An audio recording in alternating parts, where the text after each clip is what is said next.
नमस्कार। आज हम आपके लिए लेकर आए हैं मुंशी प्रेमचंद की एक कहानी, बड़े घर की बेटी। बेनी माधव सिंह गौरीपुर गांव के जमींदार और नंबरदार थे। उनके पिता में किसी बड़े धन धान्य संपन्न थे। गांव का पक्का तालाब और मंदिर, जिनकी अब मरम्मत भी मुश्किल थी, उन्हीं के कीर्ति स्तंभ थे। कहते हैं इस दरवाजे पर हाथी झूमता था। अब उसकी जगह एक बूढ़ी भैंस थी, जिसके शरीर में अस्थि पंजर के सिवा और कुछ शेष न रहा था। पर दूध शायद बहुत देती थी, क्योंकि एक न एक आदमी हांडी लिए उसके सिर पर सवार ही रहता था। वेनी माधव सिंह अपनी आधी से अधिक संपत्ति वकीलों को भेंट कर चुके थे। उनकी वर्तमान आय 1,000 रुपये वार्षिक से अधिक न थी। ठाकुर साहब के दो बेटे थे। बड़े का नाम नीलकंठ सिंह था। उसने बहुत दिनों के परिश्रम और उद्योग के बाद बीए की डिग्री प्राप्त की। अब वह एक नौकर था। छोटा लड़का लाल बिहारी सिंह दोहरे बदन का सजीला जवान था। भरा हुआ मुखड़ा, चौड़ी छाती, भैंस का 2 सेर ताजा दूध वह उठकर सवेरे पी जाता था। नीलकंठ सिंह की दशा बिल्कुल विपरीत थी। इन नेत्रप्रिय गुणों को उन्होंने बीए इन्हीं 2 अक्षरों पर न्यौछावर कर दिया था। इन 2 अक्षरों ने उनके शरीर को निर्बल और चेहरे को कांतिहीन बना दिया था। इसी से वैदिक ग्रंथों पर उनका विशेष प्रेम था। आयुर्वेदिक औषधियों पर उनका अधिक विश्वास था। शाम सवेरे उनके कमरे से प्रायः खरल की सुरीली कर्ण मधुर ध्वनि सुनाई दिया करती थी। लाहौर और कलकत्ते के वैद्यों से बड़ी लिखा पड़ी रहती थी। श्रीकंठ इस अंग्रेजी डिग्री के अधिपति होने पर भी अंग्रेजी सामाजिक प्रथाओं के विशेष प्रेमी न थे, बल्कि वह बहुधा बड़े जोर से उसकी निंदा और तिरस्कार किया करते थे। इसी से गांव में उनका बड़ा सम्मान था। दशहरे के दिनों में वह बड़े उत्साह से रामलीला होती और स्वयं किसी न किसी पात्र का पार्ट लेते थे। गौरीपुर में रामलीला के वही जन्मदाता थे। प्राचीन हिंदू सभ्यता का गुणगान उनकी धार्मिकता का प्रधान अंग था। सम्मिलित कुटुंब के तो वह एक नाम मात्र उपासक थे। आजकल स्त्रियों को कुटुंब में मिलजुल कर रहने की जो अरुचि होती है, उसे वह जाति और देश दोनों के लिए हानिकारक समझते थे। यही कारण था कि गांव की ललनाएं उनकी निंदक थीं। कोई कोई तो उन्हें अपना शत्रु समझने में भी संकोच न करती थी। स्वयं उनकी पत्नी को भी इस विषय में उनसे विरोध था। ये इसलिए नहीं कि उसे अपने सास ससुर, देवर या जेठ आदि से घृणा थी, बल्कि उसका विचार था यदि बहुत कुछ सहने और तरह देने पर भी परिवार के साथ निर्वाह ना हो सके, तो आए दिन की कलह से जीवन को नष्ट करने की अपेक्षा यही उत्तम है कि अपनी खिचड़ी अलग पकाई जाए। आनंदी एक बड़े उच्च कुल की लड़की थी। उसके बाप एक छोटी सी रियासत के ताल्लुकेदार थे। विशाल भवन, एक हाथी, 3 कुत्ते, बाज, बहरी, शिकरे, झाड़ फानूस, ऑनरेरी मजिस्ट्रेट और ऋण, जो एक प्रतिष्ठित ताल्लुकेदार के भोग्य पदार्थ हैं, यहाँ सभी विद्यमान थे। नाम था भूप सिंह। बड़े उदारचित्त और प्रतिभाशाली पुरुष थे, पर दुर्भाग्य से लड़का एक भी न था। 7 लड़कियां हुईं और दैवयोग से सबकी सब जीवित रहीं। पहली उमंग में तो उन्होंने 3 ब्याह दिल खोलकर किए, पर 15-20 हजार रुपयों का कर्ज सिर पर हो गया तो आंखें खुली, हाथ समेट लिया। आनंदी चौथी लड़की थी। वह अपनी सब बहनों से अधिक रूपवती और गुणवती थी। इससे ठाकुर भूप सिंह उसे बहुत प्रेम करते थे। सुंदर संतान को कदाचित उसके माता पिता भी अधिक चाहते हैं। ठाकुर साहब बड़े धर्म संकट में थे कि इसका विवाह कहाँ किया जाए। ना तो यही चाहते थे कि ऋण का बोझ बढ़े, और ना यही स्वीकार था कि उसे अपने को भाग्यहीन समझना पड़े। एक दिन श्रीकंठ उनके पास किसी चंदे का रुपया मांगने आए। शायद नागरी प्रचार का चंदा था। भूप सिंह उनके स्वभाव पर रीझ गए और धूमधाम से श्री कंठ सिंह का आनंदी के साथ विवाह हो गया। आनंदी अपने नए घर में आई तो यहाँ का रंग ढंग कुछ और ही देखा। जिस टीम टाम की उसे बचपन से ही आदत पड़ी हुई थी, वह यहाँ नाम मात्र को भी न थी। हाथी घोड़ों का तो कहना ही क्या, कोई सजी हुई सुंदर बहली तक न थी। रेशमी स्लीपर साथ लाई थी, पर यहाँ बाग कहाँ। मकान में खिड़कियां तक न थी, न जमीन पर फर्श, न दीवार पर तस्वीरें। ये एक सीधा सादा देहाती गृहस्थी का मकान था। किंतु आनंदी ने थोड़े ही दिनों में अपने को इस नई अवस्था के ऐसा अनुकूल बना लिया मानो उसने विलास के सामान कभी देखे ही ना थे। एक दिन दोपहर के समय लाल बिहारी सिंह दो चिड़ियां लिए हुए आया और भावच से बोला, जल्दी से पका दो, मुझे भूख लगी है। आनंदी भोजन बनाकर उसकी राह देख रही थी। अब वह नया व्यंजन बनाने बैठी। हांडी में देखा तो घी पाव भर से अधिक ना था। बड़े घर की बेटी किफायत क्या जाने, उसने सब घी मांस में डाल दिया। लाल बिहारी खाने बैठा तो दाल में घी ना था। बोला, दाल में घी क्यों नहीं छोड़ा? आनंदी ने कहा, घी सब मांस में पड़ गया। लाल बिहारी जोर से बोला, अभी परसों घी आया है, इतना जल्दी उठ क्या? आनंदी ने उत्तर दिया, आज तो कुल पाव भर रहा होगा, वह सब मैंने मांस में डाल दिया। जिस तरह सूखी लकड़ी जल्दी से जल उठती है, उसी तरह क्षुधा से बावला मनुष्य जरा जरा सी बात पर तिनक जाता है। लाल बिहारी को भावच की ये डिठाई बहुत बुरी मालूम हुई। तिनक कर बोला, मैके में तो चाहे घी की नदी बहती हो।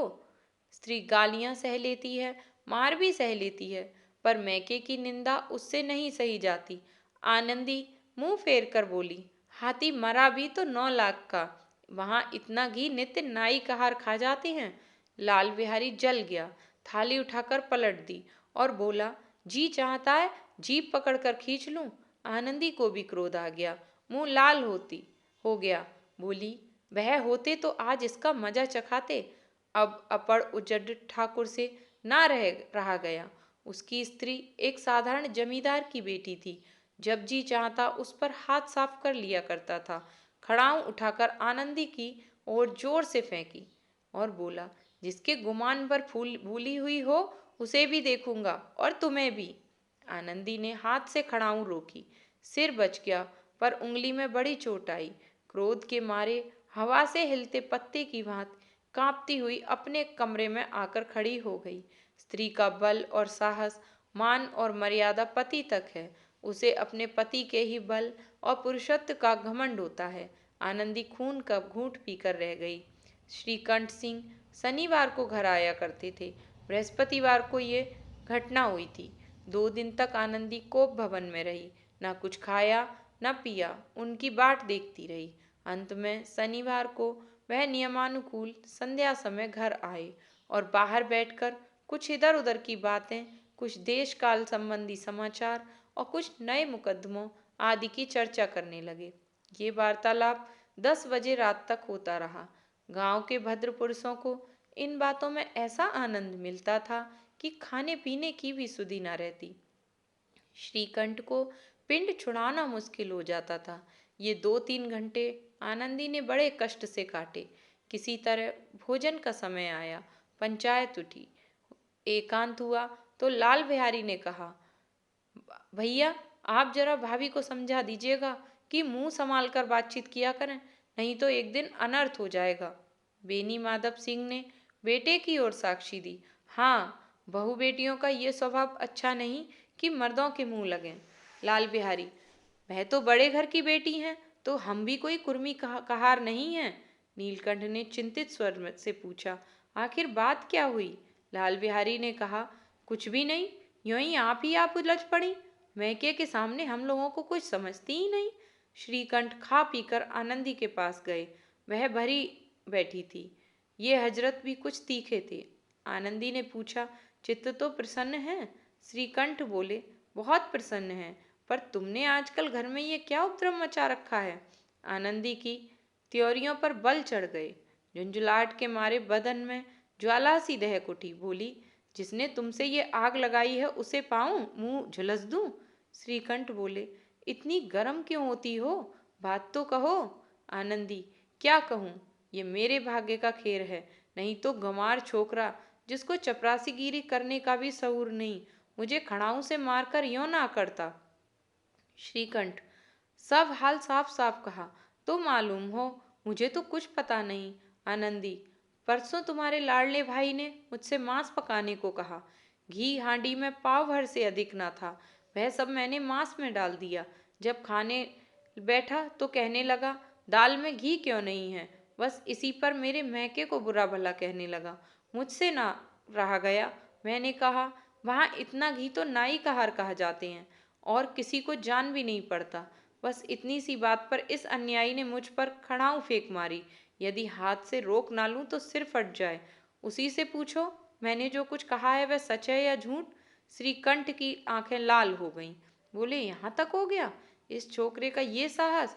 आनंदी स्त्रियों के स्वभावानुसार रोने लगी, क्योंकि आंसू उनकी पलकों पर रहते हैं। श्रीकंठ बड़े धैर्यवान और शांति पुरुष थे। उन्हें कदाचित क्रोध भी कभी ही आता था। स्त्रियों के आंसू पुरुष की क्रोधाग्नि भड़काने में तेल का काम कर देते हैं। रात भर करवटें बदलते रहे। उद्विग्नता के कारण पलक तक नहीं झपकी। प्रातःकाल अपने बाप के पास जाकर बोले, दादा, अब इस घर में मेरा निवाह ना होगा। इस तरह की विद्रोहपूर्ण बातें कहने पर श्रीकंठ ने कितनी ही बार अपने कई मित्रों को आड़े हाथों लिया, परंतु दुर्भाग्यवश आज उन्हें स्वयं ही बेई बातें अपने मुंह से कहनी पड़ी। दूसरों को उपदेश देना भी कितना सहज है। वेनी माधव सिंह घबरा उठे और बोले, क्यों श्रीकंठ? इसलिए कि मुझे भी अपनी मान प्रतिष्ठा का कुछ विचार है। आपके घर में अब अन्याय और हठ का प्रकोप हो रहा है। जिसको बड़ों का आदर सम्मान करना चाहिए, वे उनके सिर पर चढ़ते हैं। मैं दूसरे का नौकर ठहरा, घर पर रहता नहीं। यहाँ मेरे पीछे स्त्रियों पर खड़ा हूँ और जूतों की बौछारें होती हैं। कड़ी बात तक चिंता नहीं, कोई एक की दो कह ले, वहाँ तक मैं सह सकता हूँ, क्योंकि ये कदापि नहीं हो सकता कि मेरे ऊपर लात घूंसे पड़े और मैं दम न मारूं। वेनी माधव सिंह कुछ जवाब न दे सके। श्रीकंठ सदैव उनका आदर करते थे। उनके ऐसे तेवर देखकर बूढ़ा ठाकुर अवाक रह गया।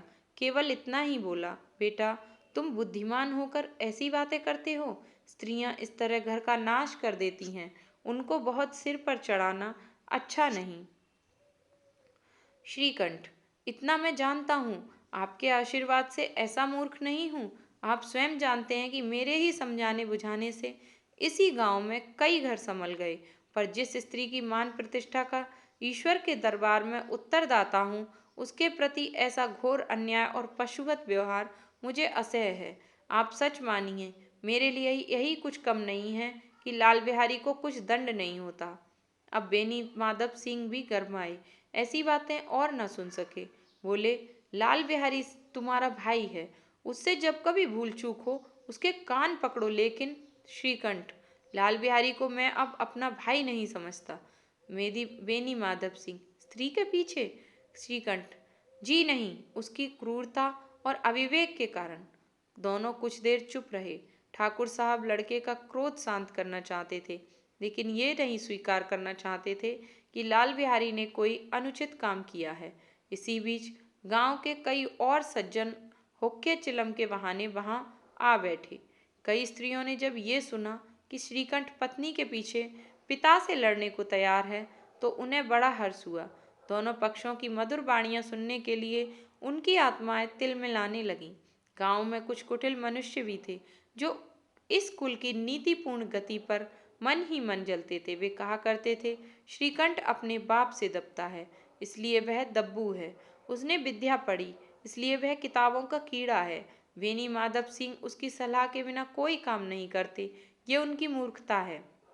इन महानुभावों की कामनाएं आज पूरी होती दिखाई दी। कोई हुक्का पीने के बहाने, कोई लगान की रसीद दिखाने आकर बैठ गया। बेनी माधव सिंह पुराने आदमी थे, इन्हीं भावों को ताड़ गए। उन्होंने निश्चय किया, चाहे कुछ भी क्यों ना हो, इन द्रोहियों को ताली बजाने का अवसर ना दूंगा। तुरंत कोमल शब्दों में बोले, बेटा, मैं तुमसे बाहर नहीं हूँ, तुम्हारा जो जी चाहे करो। अब तो लड़के से अपराध हो गया। इलाहाबाद का अनुभव रहित झल्लाया हुआ ग्रेजुएट इस बात को समझ न सका।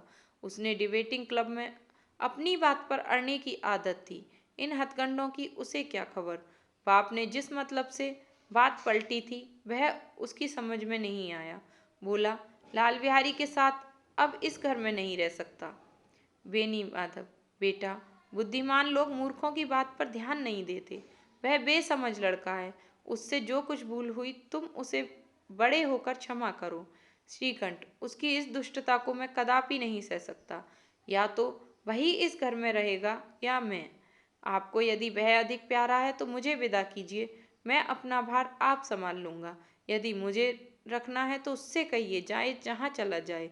बस ये मेरा अंतिम निश्चय है। लाल बिहारी सिंह दरवाजे की चौखट पर चुपचाप खड़ा बड़े भाई की बात सुन रहा था। वह उनका बहुत आदर करता था।